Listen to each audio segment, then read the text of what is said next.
Hello, in today's video, we're going to talk about the top 5 5. things you must consider when selling your home. Okay, this is Jonathan with Team Silva Keller Williams here in the Antelope Valley, and I'm here to help you guys. The number one thing that you've got to get involved in when you're selling your home is you've got to look around your house and look for health and safety issues. That stuff has got to be done. There's just no way around it. This includes things like a roof. The roof can't leak. It can't leak. You know, the number one lawsuit in real estate, as I understand it, is roofs. So let's not even deal with a bad roof. Let's get the roof fixed. Let's get it, if it's got problems, let's get it certified by a roofer in order to pass on a little bit of a guarantee to the buyer so that you don't get sued down the road and I don't get sued. I've never been sued, which is a good thing. You don't want to get involved in that, neither do I.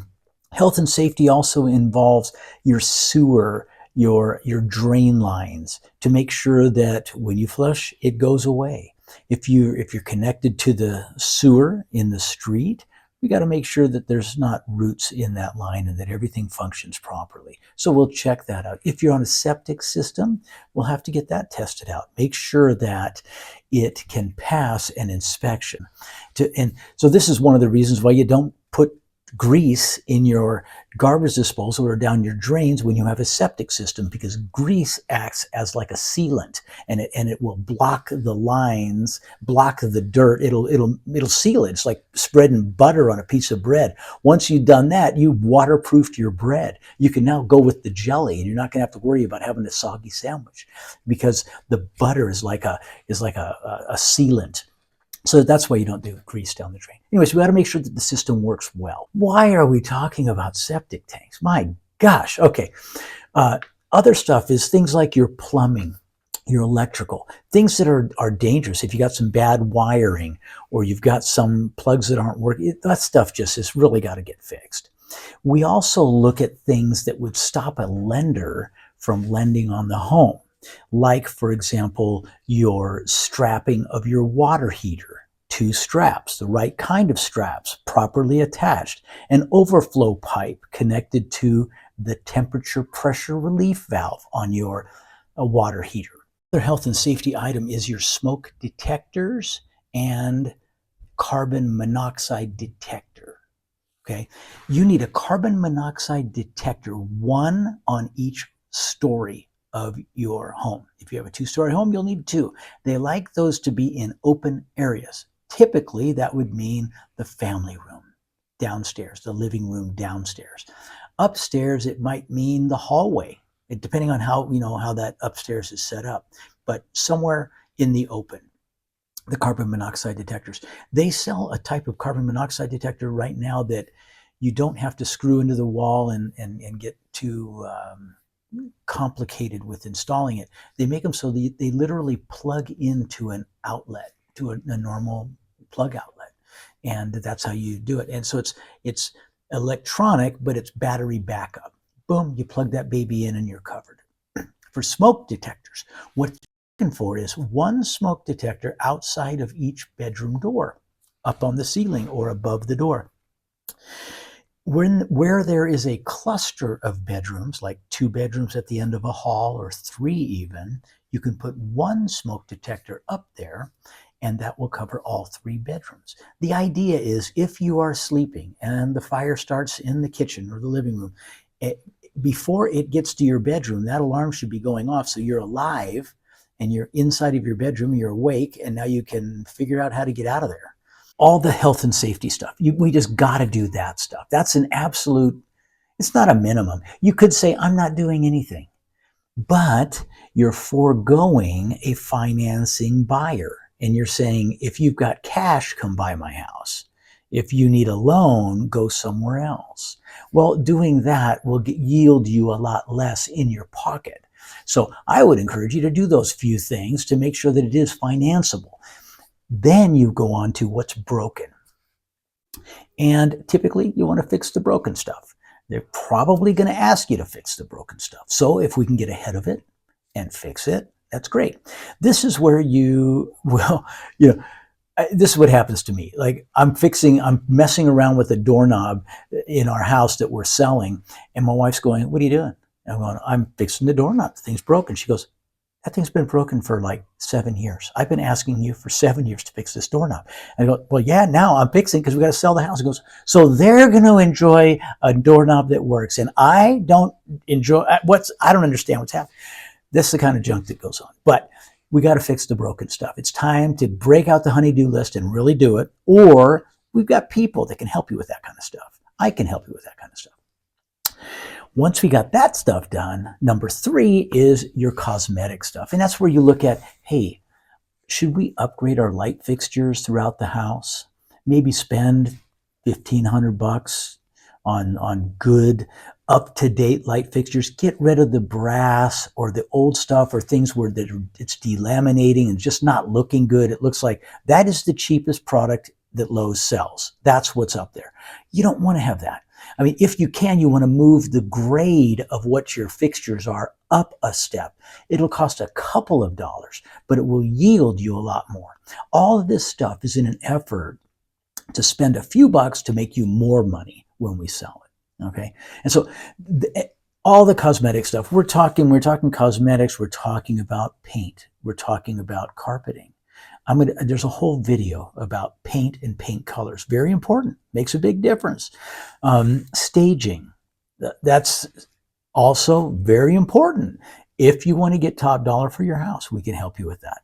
There's a video about that. So I'll link all that stuff in the description. So another cosmetic thing that people do is they mix and match their brass and their hardware. So let's talk about doorknobs and hinges and fixtures, light fixtures, ceiling fans, stuff like that. These things sometimes don't all match, where you might have a brass doorknob and a brushed nickel fixture. And, you can do that, but it looks better when everything is matching. So the rule of the day is have it all match if you can. It's cosmetic, but it stops the eye from saying what's going on here. It doesn't quite match. They might not pick up exactly what's going on, but they'll know something's just doesn't seem to flow right here. So it's not that expensive to go ahead and have everything match. We would encourage that to help you get top dollar for your home. Once you've done all of that, basically what you really need is to bring your agent into the home and let them walk through and help you decide what to do and what not to do. That's really how you do it. I just had one recently where my dear friends are calling me saying, hey, Jonathan, do you got a good guy that can rehab a bathroom? I go, I do. I've got several good people that can do that. And so we sent a couple of them over and they chatted with them and they said, we decided to go with this other guy. I go, okay. I mean, my guys they're really good and they are very cost effective. Okay. So these 3 months go by. They say, Jonathan, we're ready to sell the house. I'm going, oh, you did that bathroom remodel and then you're going to sell the house? I thought you guys were going to stay. No, we decided to sell. And so I go over and I look at this bathroom remodel. They spent $12,000. I walked into the bathroom and they go, what do you think? And I'm looking around. I honestly can't tell that anything has been done. It's got the same vanity. It's got the same sinks, the same faucets, the same lights.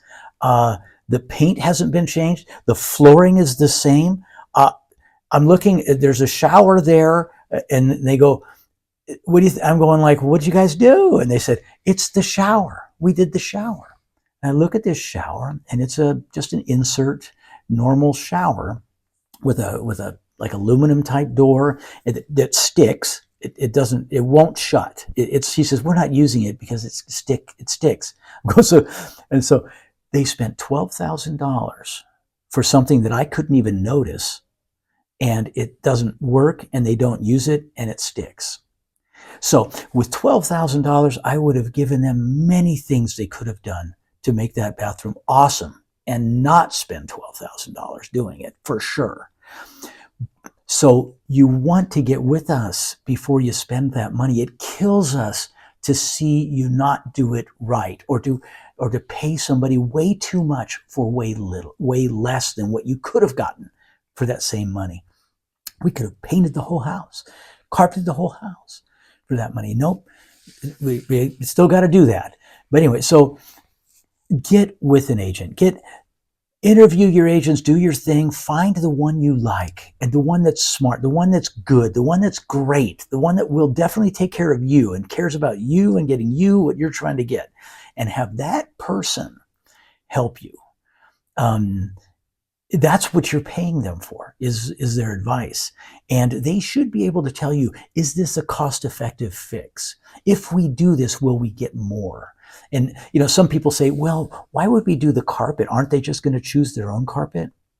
Well, if your carpet isn't up to par or your paint doesn't look good, yeah, they can do that. But if you can provide them a decent grade of carpet and nice neutral paint colors with a good quality paint, they won't have to do it for years. And when you buy a home, it's not like you've got all this cash sitting in your pocket when you're done. Many times you're spending almost everything you've got to get into that home. And the last thing you want to do is go and invest a lot more, especially if you're paying top dollar for a home. So the best way is to do it and then make the extra money. But be careful doing it. You could spend $30,000 putting flooring in a home, or you could spend $7,000, or you could spend $4,500, right? It depends on what you do and how smart you are about it. So with us, Team Silva, we've flipped over 100 homes. I pay very close attention to what I do to a home when I'm looking to get top dollar for it.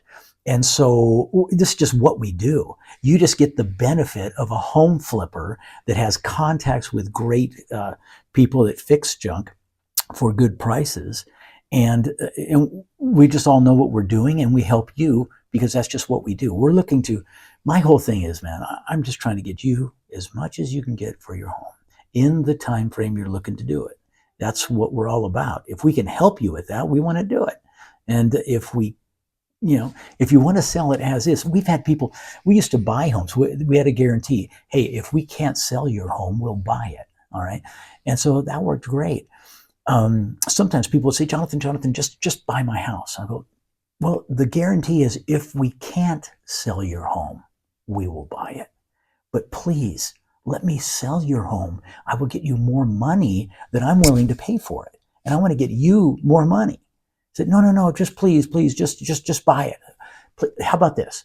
How about if you let me help you fix it up? And then we go about selling it. Look, we can net you $30,000 more by doing it this way. And that way you get to keep the $30,000.